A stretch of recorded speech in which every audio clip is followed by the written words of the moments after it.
네, 오늘은 자신을 돌아보면이라는 제목으로 말씀을 전하도록 하겠습니다. 우리가 살아가는 이 일상을 생각을 해 보게 되면 늘 평범한 게 또 특별한 것이 없이 살아가는 것처럼 보일 때가 많은 것이 사실입니다. 그러다가도 우리가 생각지 못한 특별한 일을 또한 만날 때도 있게 되지요. 그 특별한 일이 좋은 것이면 상관이 없지만 좋지 않은 것일 때가 더 많은 것이 우리네 모습인 것 같습니다. 그렇게 우리가 원하지 않는 일들을 만날 때에 우리는 그 일들을 어떻게 받아들일 수 있을까요?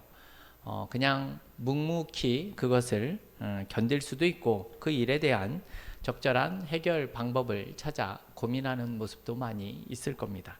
그런데 어떨 때는 이러지도 못하고 저러지도 못하는 그러한 답답한 일을 만나기도 합니다. 오늘 본문에 나오는 요셉의 형들이 그와 같은 모습이 아닌가 하는 생각이 듭니다. 이들은 전혀 예상하지 못한 일들을 경험하게 됩니다. 그들 입장에서는 일이 꼬여도 이렇게 꼬일 수 있을 것인가 라는 생각이 들 정도의 난감한 상황이 펼쳐집니다.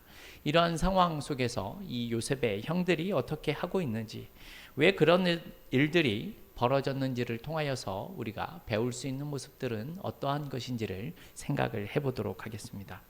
오늘 사건은 이 요셉이 앞에서 이 꿈을 해석한 대로 흉년이 원인이 되어 시작이 되게 됩니다. 41장 말미에 보게 되면 이 땅에 흉년이 들었다라고 이야기를 하는데 앞에 있던 풍년이 생각이 나지 않을 정도로 아주 혹독하고 극심한 흉년이 찾아오게 되었다라는 겁니다.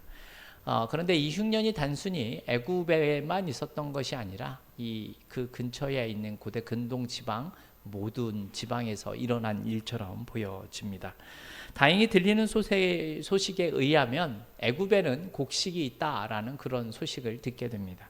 그래서 마냥 두 손을 놓고 있을 수 없었던 야곱이 아들들을 불러다 놓고 1절과 2절에서 이렇게 이야기를 합니다. 왜 너희는 서로 보고만 있느냐? 어서 애굽으로 내려가서 곡식을 사와야 하지 않겠느냐? 이렇게 말하는 내용입니다. 그래서 야곱은 곡식을 구하기 위해서 아들 10명을 애굽으로 보내게 됩니다. 현재 야곱에게는 몇 명의 아들이 있습니까? 11명이 있죠. 그런데 막내 아들 요셉의 동생인 베냐민은 보내지 않고 나머지 10명의 아들만을 보내게 됩니다.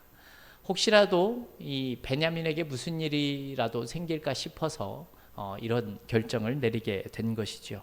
우리가 잘 알다시피 야곱은 매우 큰 아픔을 경험을 했었습니다. 자신이 제일 사랑했었던 요셉이라는 아들을 떠나 보냈기 때문에 그렇죠. 요셉을 잃은 후에 이 요셉에 대한 사랑은 베냐민에게로 이어지게 되죠. 왜냐하면 이 라헬이 낳은 마지막 아들이 베냐민이기 때문에 그렇습니다. 좋게 말씀을 드리면 이 자녀 사랑이지만 좀 더 분명하게 이야기를 하자면 요셉은 자식에 대한 편애를 아직까지도 버리지 않고 있습니다. 야곱은 자신의 편애 때문에 베냐민을 제외한 10명의 아들들을 애굽으로 내려보내게 되고 이렇게 해서 하나님의 큰 계획 안에서 다시 요셉과 이 형들이 만나게 되는 장면이 보여지게 되는 겁니다. 그럼 요셉과 요셉의 형들이 얼마 만에 재회를 하게 되는 것입니까? 우리가 잘 알다시피 야곱은 17살 때에 이 종으로 팔려오게 되었습니다. 그리고 지금 30살에 총리가 되었죠. 그러면 13년이라는 세월이 지났습니다. 그리고 이 지금 기근 앞에 7년의 풍년이 있지 않았습니까? 그렇다면 지금 20년의 세월이 흐른 거죠. 그리고 45장을 보게 되면 요셉이 하는 말 중에 2년째 흉년이 지났고 앞으로 5년 흉년이 남았다 이렇게 표현하는 장면이 나옵니다. 조금 차이가 날 수 있지만 그런 것을 봤을 때 대략 계산을 해보면 지금 약 22년 정도 만에 지금 요셉이 형들과 다시 재회를 하는 장면입니다. 22년 만에 이루어진 이 첫 만남이 어떻습니까? 요셉은 애굽이라는 나라의 총리가 되어 있었고 그 땅의 모든 백성들에게 곡식을 파는 자리였습니다. 그런데 그 앞에 형들이 나와서 엎드려 절을 하는 모습이 보여지고 있는 겁니다. 자신 앞에 엎드려 있는 형들을 보는 요셉의 마음이 여러분 어떠했겠습니까? 매우 복잡한 마음이 많이 있지 않겠습니까? 자신을 죽이려고 했었고 매정하게 노예로 팔아버렸던 그런 형들입니다. 또 그동안의 시간들을 떠올리게 되면 자신이 겪은 일들을 생각하면 미움과 원망이 들 수도 있는 그러한 마음이었을 겁니다. 그러면서 또 어떻습니까? 형제로서 느끼는 긍휼의 마음도 있었을 것입니다. 이런 여러 가지 복잡 미묘한 감정이 나타나는 그런 모습이었을 겁니다. 이렇게 복잡한 이 마음을 가진 요셉과는 달리 형들은 어떻습니까? 요셉을 알아보지를 못합니다. 20년이 넘는 시간이 지났고 이제 요셉은 완전히 다른 사람이 되었기 때문에 그렇죠. 형들이 보기에 요셉이 지금 어떤 사람입니까? 완전히 애굽 사람입니다. 애굽 사람의 옷을 입고 총리가 있는 옷을 입고 있었고 그들의 말투와 그들의 언어로서 이야기하고 말하고 있는 그런 상황입니다. 무엇보다도 자신들이 팔은 이 노예로 판 이 동생이 이 애굽이라는 나라의 총리가 되었을 거라고는 아무도 상상하지 못했을 겁니다. 알아보지 못하는 것이 당연한 것이죠. 그래서인지 형들에게 요셉은 모른 척하고 매우 거칠고 엄하게 쏘아붙이는 듯한 모습들을 우리에게 보여줍니다. 그래서 이 형들을 보고 애굽을 염탐하러 온 이 정탐꾼들이다라고 이야기를 하는 장면이 나옵니다. 곡식을 구하러 왔을 뿐인데 이런 소리를 들으니 얼마나 당황스럽겠습니까? 애국의 또 총리가 정탐꾼이라고 말하는데 이들이 거기에다 대고 또 뭐라고 대답을 하겠습니까? 요셉은 지금 바로 애굽에서 바로 다음으로 높은 그런 사람이죠. 그의 말 한마디면 모두가 처형을 당할 수밖에 없는 그런 처지입니다. 사실 아무리 사실이라고 말해도 요셉이 그렇지 않다라고 말하면 그냥 그것으로 끝나는 상황이 될 수 있는 겁니다. 불리한 입장에 놓인 이 형들은 이렇게 이야기를 하는 장면이 11절에서 나오죠. 우리는 다 한 사람의 아들들로서 확실한 자들이고 당신들의 종은 정탐꾼이 아니다 이렇게 말하는 장면이 11절에 나옵니다. 이 11절에서 확실한 자라는 표현이 있는데요. 더 정확하게 말하자면 정직한 자들이라는 표현입니다. 형들은 지금 요셉 앞에서 자신들을 거짓말하지 않는 자로 이렇게 표현을 하고 있습니다. 재미있는 상황이지요. 지금 이 형들이 다른 사람이 아니라 요셉 앞에서 자신들은 거짓말하지 않는 사람이다라고 정직한 자라고 이야기를 하는 겁니다. 어찌 되었든지 간에 이 형들을 요셉은 무슨 말을 하든지 정탐꾼으로 몰아가고 있는 상황이 됩니다. 아무리 엎드려서 아니라고 설득을 해도 먹히지가 않습니다. 사실 이런 상황에서 형들이 아무리 해명을 하려고 해도 자신들이 정탐꾼이 아니라는 사실을 증명하는 것은 매우 어려운 일입니다. 상황이 이렇게 되자 요셉은 형들에게 정탐꾼이 아니라는 것을 증명하는 방법은 단 한 가지가 있다라고 이렇게 이야기를 합니다. 15절에 나온 말씀인데요. 15절 말씀을 제가 한번 읽어보겠습니다. 15절입니다. 너희는 이같이 하여 너희 진실함을 증명할 것이라 바로의 생명으로 맹세하노니 너희 막내 아우가 여기 오지 아니하면 너희가 여기서 나가지 못하리라 이렇게 말씀합니다. 그들의 말이 참인지 거짓인지를 증명하는 방법이 무엇이라고 합니까? 집에 두고 온 이 막내 동생 베냐민을 데려오는 것에 그 여부가 달렸다 이렇게 표현을 하고 있습니다. 다른 방법은 존재하지 않는다. 나는 이 사실에 대해서 바로의 생명으로 맹세를 한다 이렇게 요셉이 맹세를 하는 장면이 나옵니다. 이 당시 애굽에서 바로는 이 신적인 위치에 있는 그런 사람이었습니다. 그래서 신을 두고 하는 맹세와 같이 중대한 의미를 가지는 그러한 말입니다. 여러분들이 만약 이 요셉의 이런 요구를 들었다면 어떠한 생각이 드시겠습니까? 정탐꾼이 아니다라는 사실을 증명하려면 막내 동생을 데리고 와야 된다. 이런 상황이 조금은 좀 억지스러워 보이지는 않으십니까? 네. 요셉이 형들의 마음을 한번 떠보기 위해서 말도 안 되는 논리를 가지고 지금 우기는 것처럼 생각이 되기도 합니다. 하지만 이 하나하나 따져보면 그렇게 터무니없는 일은 또 아닙니다. 이 당시에 사실 이 나라를 정탐하는 것은 매우 흔한 일에 속했었습니다. 우리도 잘 알고 있는 이야기이지만 모세가 가나안 땅에도 정탐꾼을 보냈었지 않습니까? 여호수아도 이 여리고성을 정탐하기 위해서 정탐꾼들을 보냈었던 것을 우리는 잘 알고 있습니다. 게다가 지금은 어떠한 상황입니까? 매우 극심한 그런 흉년을 겪고 있는 그런 상황이었고, 그로 인해서 많은 사람들이 곡식을 사기 위해서 애굽으로 몰려들 수밖에 없는 그런 모습입니다. 이런 때에 이방인 무리들을 정탐꾼으로 생각할 수 있는, 의심하는 것이 사실은 상식을 벗어나는 너무 터무니없는 일은 아니다라는 겁니다. 그래서 요셉이 그들의 말대로 그들이 정말 한 아버지의 아들들이라면 그것을 증명하기 위해서 그 막내 동생을 데리고 와야 한다라고 이야기를 합니다. 이곳에 오지 않는 동생이 있다라는 그 말이 사실이라면 너희가 정탐꾼이 아니다라는 그런 논리를 가진 것이죠. 그러면서 요셉은 형들을 일단 3일 동안 옥에 가두게 됩니다. 3일 동안 감옥에 갇혀 있으면 여러분 어떠한 생각들이 들겠습니까? 왜 이러한 일들을 당했을까? 이 난감한 일을 어떻게 해결할 수 있을까? 또 지난 일에 대한 생각도 많이 하지 않겠습니까? 근데 정말 흥미로운 사실은 이 요셉의 형들이 요셉을 과거에 판 일을 생각하는 장면이 나오고 있습니다. 우리 오늘 본문은 아니지만 21절을 보게 되면 이런 말씀이 나오는데요. 우리 앞에 띄어져 있습니다. 우리 한 목소리로 읽어보도록 하겠습니다. 그들이 서로 말하되 우리가 아우의 일로 말미암아 범죄하였도다.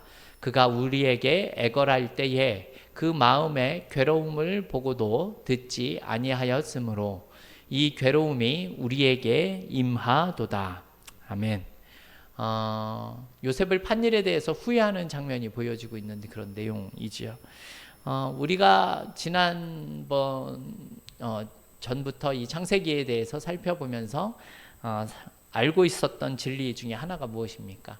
그것은 심은 대로 또한 뿌린 대로 거두게 된다라는 내용이었습니다.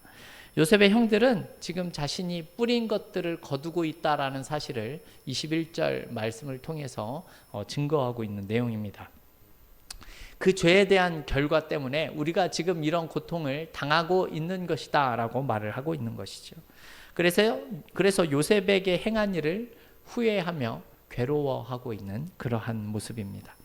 형들은 요셉이 애굽 사람이니까 이 자신들의 말은 알아듣지 못할 것이다 라고 생각하고 지금 마음에 있는 두려움과 생각들을 감옥에서 다 토해내고 있는 그런 상황인 겁니다. 하지만 요셉은 그들의 말을 다 듣고 이해할 수 있었습니다. 이렇게 형들의 대화를 듣고 있었던 요셉은 지난날의 서러움들과 과거의 생각들이 몰려오지 않았겠습니까? 그래서 자리를 떠나 형들이 보이지 않는 곳으로 가서 울게 됩니다. 한참을 울고 나서 형들에게 돌아온 요셉은 시므온을 결박해서 끌어내게 됩니다. 이렇게 10명 중에 시므온만 남겨지고 9명이 각자 곡식에 담긴 자루를 들고 가나안으로 돌아가게 됩니다. 애굽에서 가나안까지의 거리는 약 7일 정도 걸리는 거리라고 합니다. 그래서 가는 중에 여관을 들려서 보게 되니 이 곡식 속에 곡식을 사면서 지불했었던 돈이 그대로 들어있다라는 사실을 발견하게 됩니다. 의도하지 않았지만 지금 돈을 내지 않고 또 곡식을 가져온 상황이 되어 버린 겁니다. 이 일은 그들을 더욱더 두렵게 만드는 결과를 가져오게 되죠. 일이 또 잘못 꼬이면 이 정탐꾼으로 몰려있는 상황에서 도둑으로까지 그 죄목이 추가될 수 있는 상황이 되어 버립니다. 이렇게 되자 그들이 이런 고백을 합니다. 우리 28절 말씀인데요. 앞에 한번 띄워주시겠습니까? 같이 한번 읽어보겠습니다. 그가 그 형제에게 말하되 내 돈을 도로 넣었도다. 보라, 자루 속에 있도다. 이에 그들이 혼이 나서 떨며 서로 돌아보며 말하되 하나님이 어찌하여 이런 일을 우리에게 행하셨는가 하고, 네, 이렇게 말씀합니다. 흥미로운 사실은 이 형들이 지금 고백하는 내용을 보게 되면 이렇게 일들이 벌어지고 있다라는 이 내용이 하나님께서 우리에게 허락하신 일이었다라고 고백하고 있다라는 겁니다. 그러면서 지금 이들이 각자의 양심을 돌아보는 그런 시간들을 갖게 되는 계기가 됩니다.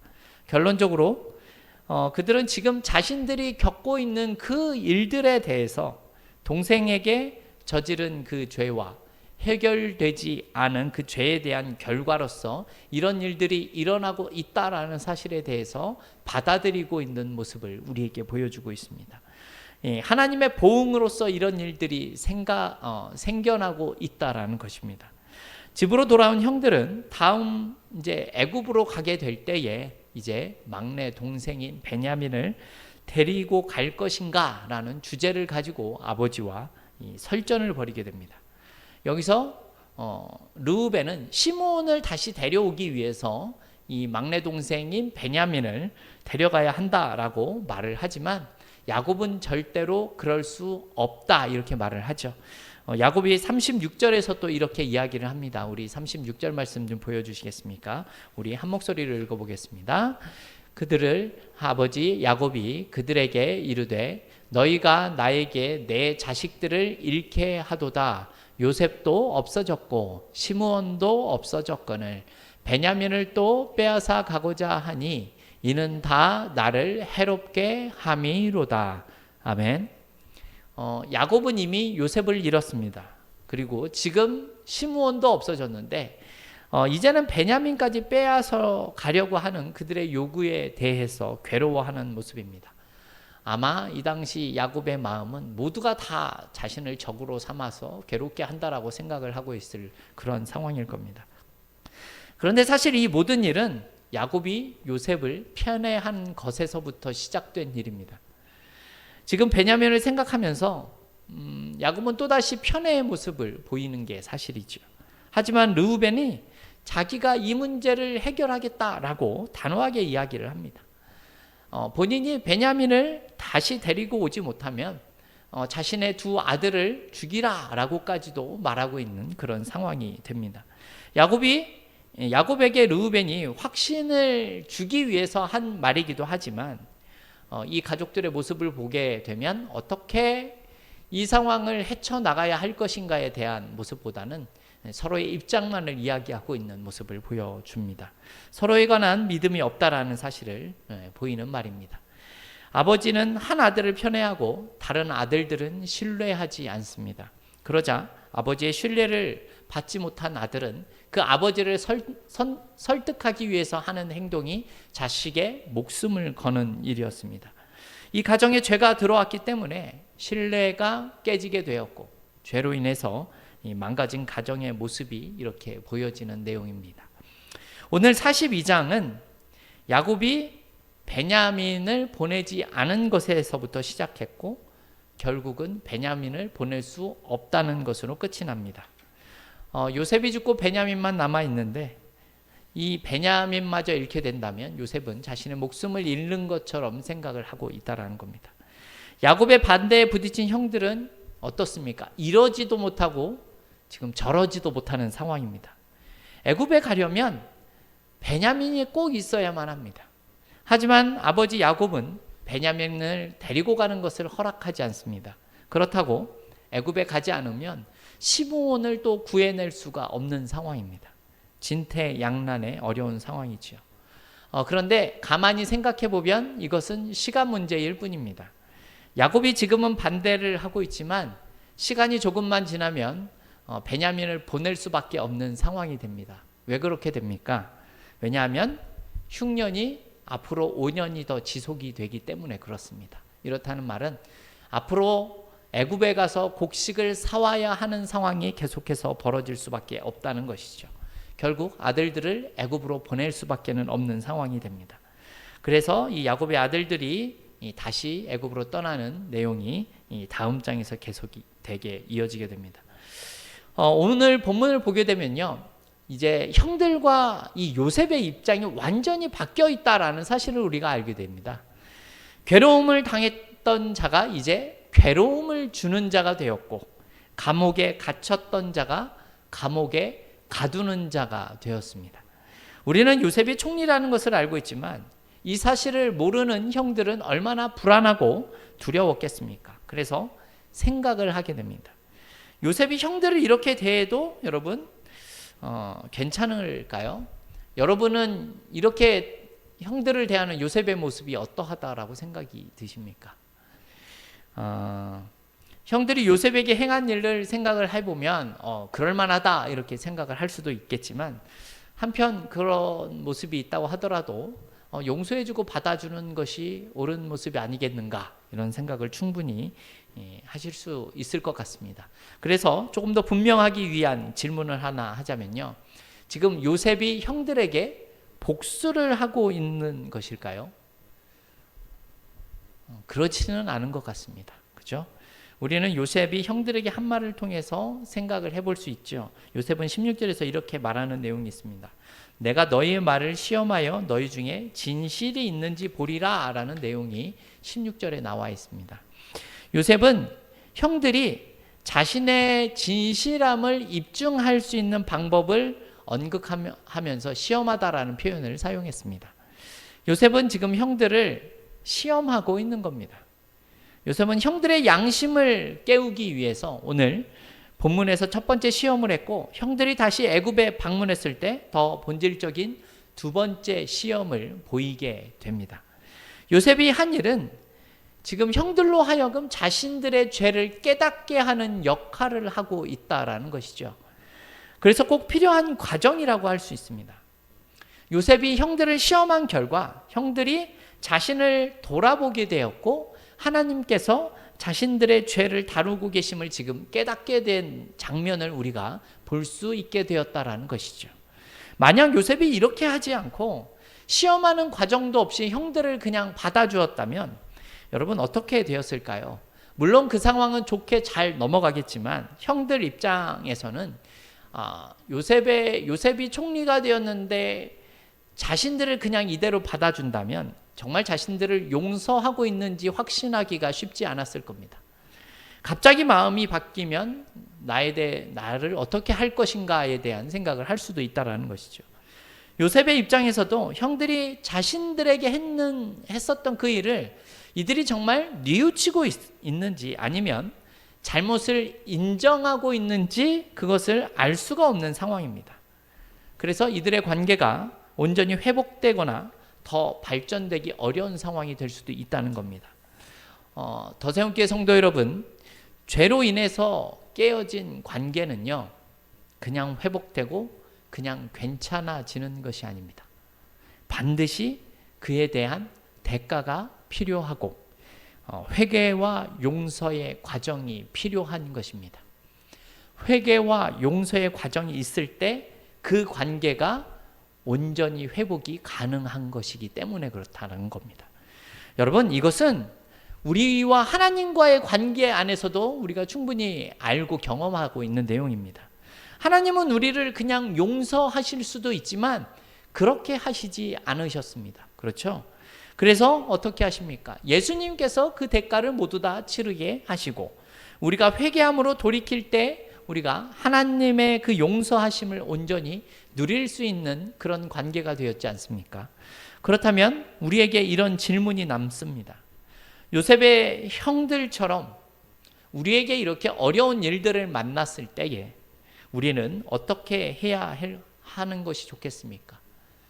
요셉의 형들처럼 그것을 죄에 대한 결과로, 하나님의 보응에 대한 결과로 받아들이면 되겠습니까? 우리가 가장 우선적으로 생각해야 하는 것은 무엇인가 하면요, 내가 경험하는 모든 일들은 전부 하나님의 허락하심 속에서 일어나고 있는 사실이다라는 겁니다. 그 어떤 일도 하나님의 허락하심을 벗어나는 일은 없습니다. 하나님의 선하신 손길 가운데 우리가 살아가고 있기 때문에 그렇지요. 그렇기 때문에 우리는 어떠한 일들을 만나든지 간에 그것 안에서 하나님의 선하신 일을 기대할 수 있고 그분의 역사하심을 기대하며 살아갈 수 있는 것입니다. 하지만 그 가운데 생각할 것은 내가 당하는 어려운 일이 항상 나의 죄에 대한 결과일 수도 있지만 그렇지 않을 수 있다는 사실을 알고 있어야 한다는 겁니다. 생각을 해보십시오. 우리가 죄를 지을 때마다 하나님이 벌하신다면 여러분 우리가 제대로 살 수 있겠습니까? 우리의 인생은 우리 죄에 대한 보응의 대가를 치르는 것으로 절대 제대로 된 인생을 살아갈 수 없게 될 겁니다. 하지만 분명한 것은 어떠한 죄에 대해서는 하나님께서 죄의 대가를 거두게 하시고 또 뿌린 대로 거두게 하십니다. 그래서 우리가 합당한 태도를 보여야 하는 내용들은 어떠한 모습입니까? 우리는 먼저 이 모든 일들을 통해서 자신을 돌아보는 일들을 먼저 하는 것이 맞다라는 겁니다. 내가 당하는 어려움 속에 있을 때에 하나님이 그 모든 일들을 허락하심을 알고 그분의 신실하심과 선하심을 기억할 뿐만이 아니라 나의 죄를 돌아보며 회개할 부분이 없는지 점검하는 것은 우리에게 매우 중요한 일이다라는 것이죠. 비록 나의 죄로 인한 결과가 아니더라도 이렇게 나 자신을 돌아보는 일은 매우 유익한 일이 될 수 있기 때문에 그렇습니다.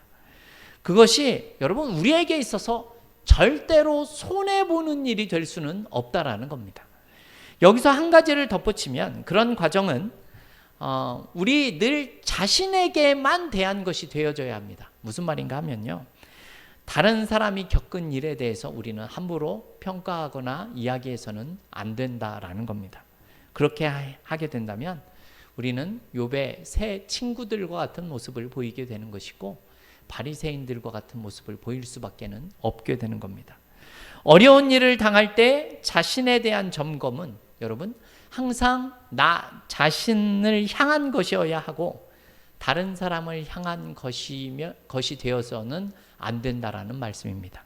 왜냐하면 그것이 결국 정죄와 비난으로 끝나기 때문입니다. 우리가 알아야 하는 것은요. 세상의 모든 사람이 잘못도 하고 실수도 하고 죄를 저지르는 것이 사실입니다. 하지만 모든 사람이 또 그 잘못을 반성하고 죄에서 돌이키는 것은 또 아니다라는 것입니다. 여러분 그래서 참으로 복된 사람이 어떤 사람인 줄 아십니까? 하나님의 기회를 주시고 은혜를 베푸실 때에 자신의 죄를 깨닫고 돌이키는 사람이 참으로 복된 사람인 겁니다. 그렇다면 여러분 이런 표현이 그렇지만 저주받은 사람의 모습은 어떠한 모습인 것 같습니까?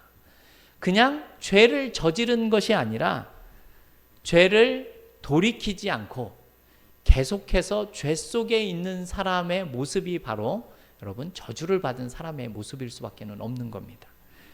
왜냐하면 죄가 죄인 줄 모르고 계속해서 살아가기 때문에 그렇습니다. 성도 여러분, 오늘 본문을 통해서 우리는 이 사실을 기억했으면 좋겠습니다.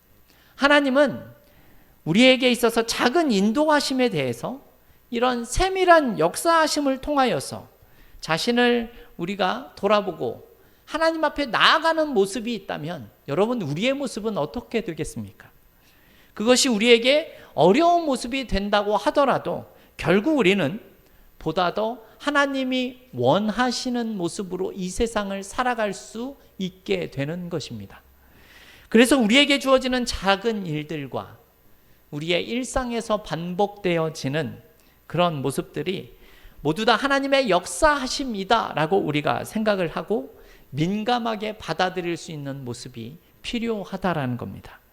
우리가 살면서 경험하는 다양한 일들이 결국 하나님의 은혜 안에서 나 자신을 점검하는 일로서 이것이 더욱 주님을 닮아가는 과정으로서 우리에게 나타날 수 있기 때문입니다.